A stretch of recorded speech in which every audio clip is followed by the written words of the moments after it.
students, I am Prakash Vadhwana from Silver Green English Medium School, Vidyanagari. So today in this video we are going to discuss about activity 7, and in this activity I am going to explain one poem, and the name of the poem is The Crayon Box That Talked, which is written by Shandy Rolfe. Okay, already we have discussed activity 1, 2, 3 in 4, 5, 6. Still, if you haven't watched the videos of these activities, then please watch it. Okay, now let's start. We have read about paintings, one kind of art. ऊपर हमने read किया ना कि paintings जो है ना वो भी क्या है, आर्ट है. Painting is also an one kind of art. Poet is also kind of art. तो पोएट्री भी आज जो हम यहाँ पे पढ़ने वाले हैं पोएम, वो भी क्या है, आर्ट है. So read the poem and notice the dialogue. बहुत ही मज़ेदार पोएम है, इंटरेस्टिंग पोएम है, आपको बहुत मज़ा आएगा. तो ध्यान रखना, यहाँ पे ध्यान से सुनना. फर्स्ट पैराग्राफ, दो साथ में लेते हैं हम. While walking through a toy store the day before today, I overheard a crayon box with many things to say. तो पोएट यहाँ पे ऐसा कह रहे हैं पहले स्टांजा में कि जब एक दिन पोएट कहाँ से गुजर रहे थे, टॉय स्टोर के पास से. टॉय स्टोर मतलब खिलौने की दुकान के पास से गुजर रहे थे. कब? द डे बिफोर टुडे, मतलब कल, येस्टरडे. तब उन्होंने सुना, आई ओवरहर्ड. क्या सुना, किसको सुना? अ क्रेयन बॉक्स. कलर का बॉक्स होता है ना, क्रेयन कलर के बॉक्स को उन्होंने सुना. क्या करते हुए? बातें करते हुए. विथ मैनी थिंग्स टू से. उन्होंने सुना कि उनको बहुत सारी चीज़ें कहनी है, इसीलिए वो सब एक दूसरे के साथ बातें कर रहे थे. बराबर, क्लियर फर्स्ट आंसर. अब वो लोग क्या बातें कर रहे थे? I don't like red said yellow, I and green said nor I do, and no one here likes orange but no one knows quite why. Yellow क्या कहता है? मुझे तो रेड ज़रा भी पसंद नहीं, मुझे रेड कलर नहीं अच्छा लगता. तो ग्रीन कहता है मुझे भी नहीं अच्छा लगता.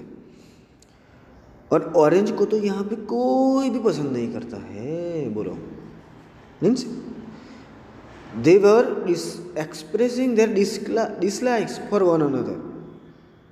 बट उन सबको पता नहीं कि ऐसा क्यों है, क्यों सब एक दूसरे को पसंद नहीं करते. Okay, next stanza. We are a box of crayons that really does not get along, said Blue to all the others. Something here is wrong. Blue सबको क्या कह रहा है? हम सब क्रेयॉन, हम सब बॉक्स है. किसके? क्रेयॉन के. जो क्या नहीं है, really does not gate along. हम एक दूसरे के साथ क्यों नहीं है, किसी को पता है नहीं. They themselves never knew the reason of their not getting along with each other. कि हम सब एक साथ क्यों नहीं है, इसका रीज़न हमको पता ही नहीं है. इसका मतलब यहाँ भी कुछ तो गलत बात है, क्योंकि हम एक दूसरे को पसंद ही नहीं करते हैं और इसका रीज़न भी हमको पता नहीं है. ओके, तो ये सारी बातें कौन सुन रहा था? पोएट सुन रहा था. Well, I bought that box of crayons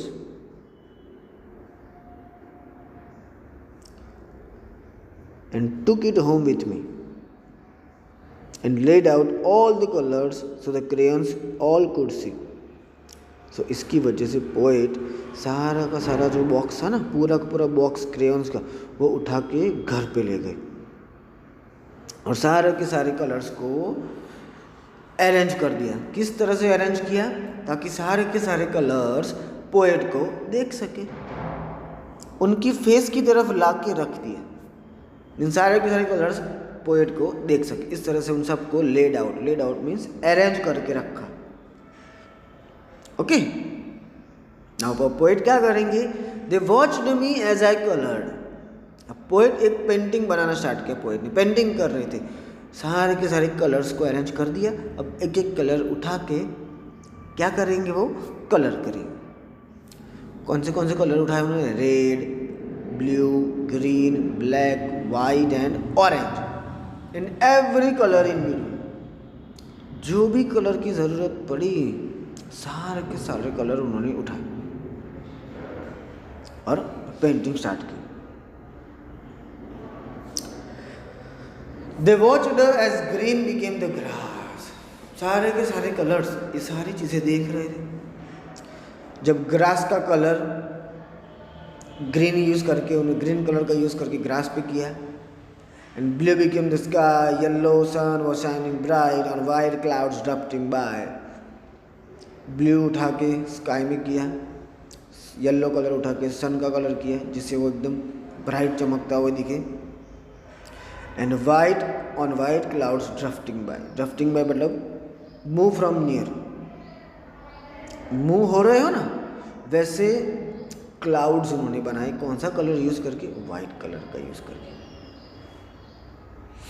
okay, तो इस तरह से वन बाय वन एक कलर का यूज़ करके उन्होंने पूरी पिक्चर बनाई। Colour changing as the touch, becoming something new. They watched me as I colour, they watched till I was through.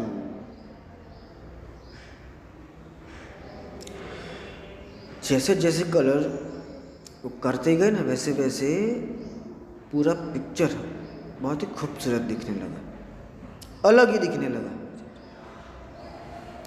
जब तक मैंने ख़त्म नहीं किया पेंटिंग, जब तक मैंने कलर ख़त्म नहीं किया, तब तक वो सारे के सारे कलर्स मुझे देख रहे थे। और कब तक देखते रहे? जब तक मेरी पेंटिंग फिनिश ना हो गई ना, तब तक। Now what happened next, Ansa? And when I finally finished, I began to walk away. And as I did, the crayon box had something more to say. जब मैंने मेरी पेंटिंग ख़त्म कर ली, तब मैं जैसे ही जा रहा था, जब मैंने जाने का स्टार्ट किया, तब मुझे रियलाइज़ हुआ कि इस टाइम पे भी उनको कुछ कहना है, हैड समथिंग मोर टू से। और वो लोग बातें कर रहे थे, उन्होंने देखा भी। क्या बातें कर रहे थे? I do like red said yellow. Yellow ने कहा मुझे तो रेड अच्छा लगता है। ग्रीन ने कहा मुझे भी अच्छा लगता है। And blue, you are terrific so high in the sky. और ब्लू, तू तो बहुत ही टेरिफिक है, वेरी ग्रेट है, क्योंकि तू तो पेंटिंग के सबसे हाई लेवल पे है, ऊपर के लेवल पे है। We are box of crayons, each one of us unique. हम सब बॉक्स के क्रेयॉन्स हैं और हम सब क्या है? यूनिक है। यूनिक मतलब अनपैरेलल, मतलब हम सब एक है, यूनिक है, हम सब एक जैसे ही हैं। बट कब? व्हेन वी गेट टुगेदर, जब हम एक साथ रहेंगे ना, तभी हम एक हैं, तभी हम यूनिक कहलाएंगे। The picture is complete. क्योंकि ये पिक्चर कब कंप्लीट हो पाई? जब सारे कलर का यूज़ किया ना, तब। क्योंकि अगर देखो स्काई में ब्लू कलर ही नहीं किया होता तो स्काई कैसा रहता? वाइट ही रहता ना। ग्रास में ग्रीन कलर नहीं किया होता, क्लाउड्स में वाइट कलर नहीं किया होता, सन में येलो कलर नहीं किया होता, तो कुछ ना कुछ तो अधूरा दिखता ना, खाली दिखता ना। तो उन लोगों को उनकी मिस्टेक रियलाइज़ हुई, उनका जो इम्पोर्टेंस था ना वो समझ में आया कि कोई भी एक कलर ज़्यादा यूनिक नहीं है, ज़्यादा इम्पोर्टेंस वाला नहीं है, मतलब किसी की भी इम्पोर्टेंस कम नहीं है, सब एक जैसे है। क्योंकि पिक्चर कब कंप्लीट हो पाया, जब सारे के सारे कलर का एक साथ यूज़ किया गया ना, तभी पिक्चर कंप्लीट हुआ। सो यहाँ पे हमको क्या मोरल मिलता है ये पोएम में से, कि united we stand and divided we fall. अगर हम सब एक साथ खड़े रहेंगे तो हम यूनिटी में एकता रखेंगे ना, तो हम सब एक होकर लड़ाई करेंगे तो हमको कोई नहीं हरा सकता। लेकिन अगर हम डिवाइड हो गए तो सब गिर जाएंगे, फिर हारना तय है। इसलिए किस में रहना है,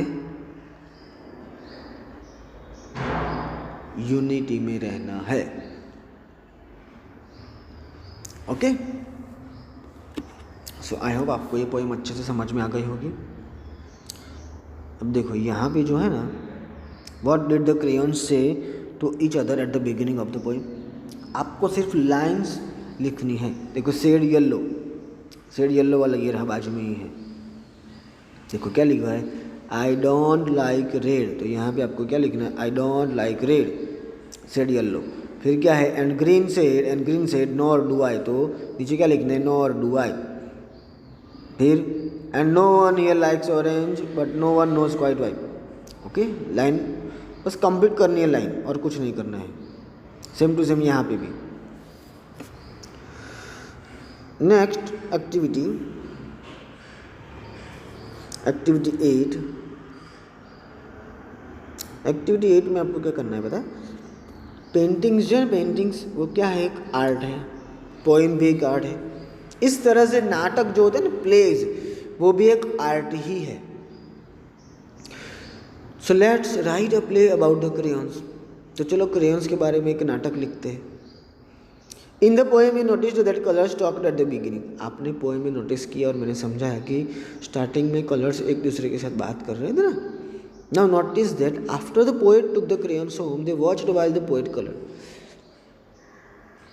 फिर आपने नोटिस किया होगा कि जब पोएट सारे के सारे क्रेयॉन्स को घर पे ले गए, तब उन सब ने क्या देखा,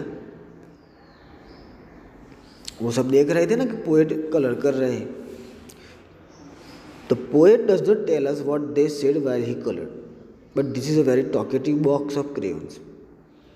Imagine what they said while the poet made the sky and sun and clouds and all the rest.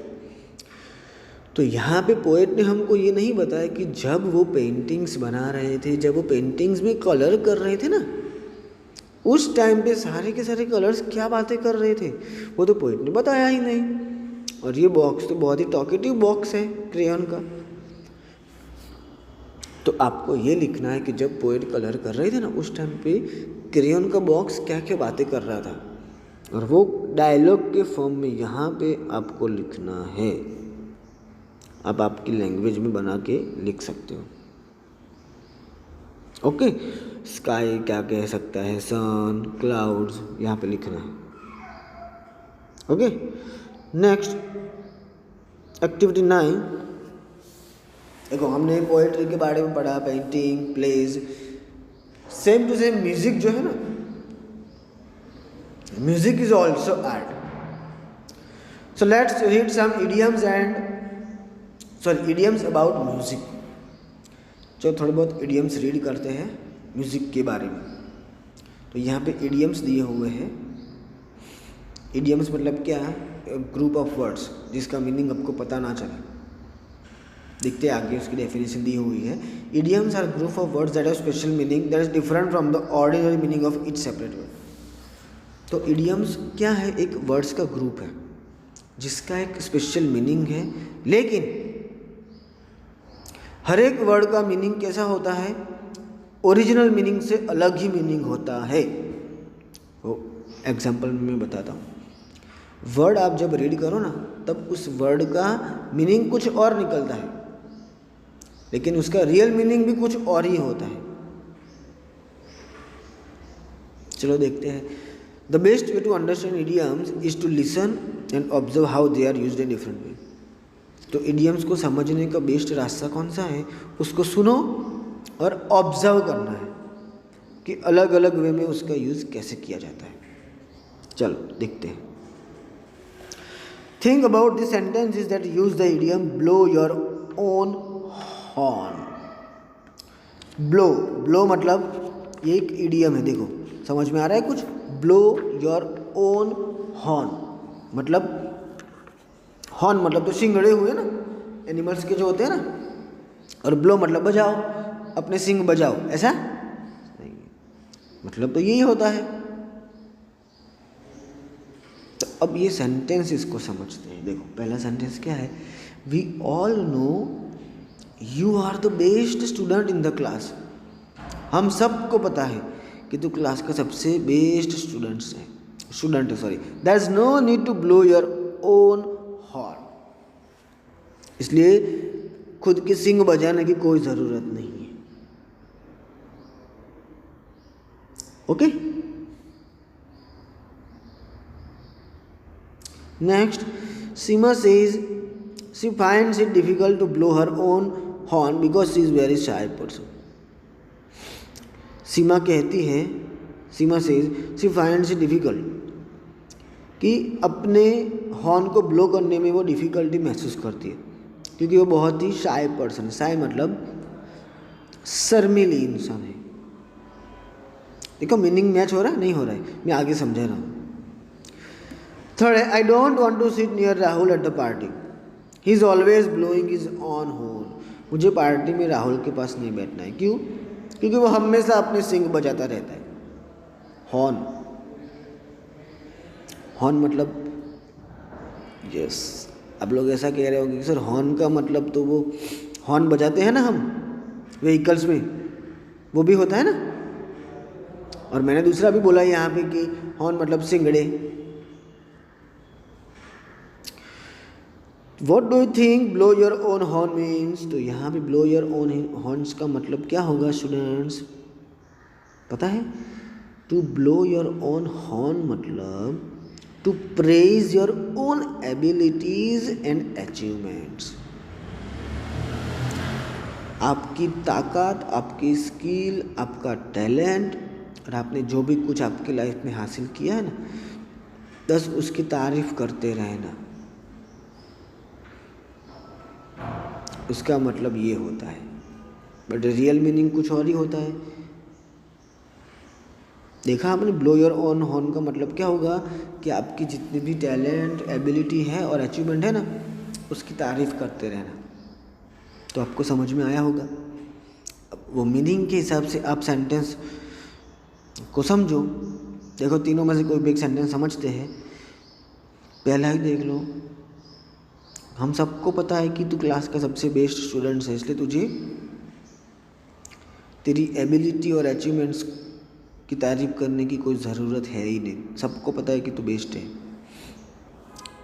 हो रहा है ना, अभी मीनिंग सेट हो रहा है ना। हाँ, जैसा दूसरा है, दूसरा इडियम कौन सा है, म्यूजिक टू योर ईयर्स। आपके कानों में संगीत, उसका ये मीनिंग होता है। रीड करते देखते हैं। I am so happy to hear that you are all so well, it's music to you to my ears. मैं खुश हूँ और मैं बहुत खुश होऊंगा जब मैं सुनूंगा कि आप सब कैसे हो, अच्छे हो, क्योंकि मेरे कानों में क्या है, म्यूजिक है। Oh Sunita, you are so sweet. Sunita तो बहुत ही स्वीट है। I must admit that your words are music to my ear. इसलिए ये मैं कबूल करना चाहता हूँ कि तेरे वर्ड्स जो है ना, मेरे कानों का म्यूजिक है। Third, the accused man said it was music to his ears when the जज सेड नॉट गिल्टी। तो एक्यूज्ड मतलब जिसने गुनाह किया ना, उसका क्या कहना है कि उसके कानों में म्यूजिक जैसा होगा जब जज ऐसा कहेगा ना कि कोई गिल्टी नहीं की है आपने, तब। तो अभी आपको थोड़ा थोड़ा तो समझ में आने ही लगा होगा कि इसका मीनिंग क्या होगा। तो इसका रियल मीनिंग क्या होगा, music to your ears means news और information that you are very pleased to hear. ऐसी न्यूज, ऐसी इंफॉर्मेशन जिसको सुन के आप बहुत ही क्या हो जाओ, खुश हो जाओ। इसका मतलब क्या है, music to your ears. Okay, तो मैं बहुत ही खुश होऊंगा कब, जब मैं सुनूंगा कि आप सब कैसे हो, अच्छे हो। ओके, तो आप धीरे धीरे क्लियर होता होगा कि इडियम मतलब क्या। इडियम्स मतलब जो वर्ड्स लिखे हैं ना, उसके हर एक वर्ड का सेपरेट मीनिंग हम निकालें ना, तो मीनिंग कुछ और ही निकलता है, लेकिन रियलिटी भी कुछ और है, रियल मीनिंग भी कुछ और निकलता है। देखो third last one, for a song, song के लिए he bought his house for a song 2 years ago। उसने सॉन्ग के लिए घर खरीदा 2 साल पहले। हैं, ऐसा कैसे है? I thought I was getting the James for a song but I was actually paying too much. मैं ऐसा सोच रहा था कि मैं जेम्स के लिए, जेम्स मतलब हीरे रत्न, जेम्स के लिए मैं क्या हूँ, एक सॉन्ग, बट मैंने बहुत ज़्यादा पे कर दिया। ये भी मैच नहीं हो रहा है। This is one of my favourite pieces of furniture and I got it for a song in a trade fair. ये जो फर्नीचर का पीसेस है ना, टुकड़ा, वो मेरा बहुत ही फेवरेट है। और मैं ये कहाँ से, I got it for a song, मैं उसको सॉन्ग के लिए लाया हूँ ट्रेड फेयर में से, मेले में से। तो ट्रेड फेयर का मतलब पता चला स्टूडेंट्स क्या हो सकता है? ट्रेड फेयर का मतलब यहाँ पे हो सकता है वेरी चीपली, हो सकता है नहीं, वही होगा। वेरी चीपली मतलब at a very low price, बहुत ही सस्ता। देखो, I bought his house for song 2 years ago। मैंने उसका घर 2 साल पहले खरीदा, लेकिन बहुत ही सस्ते दाम में। फॉर अ सॉन्ग मतलब at a very low price, very cheap. So I hope you understood well this activity. So we have completed these activities, and now in the next part we will discuss about activity 10. This is the last activity of this chapter. So if you, अगर आपको ये video अच्छा लगा है तो like and subscribe and give thumbs up. Okay, thank you.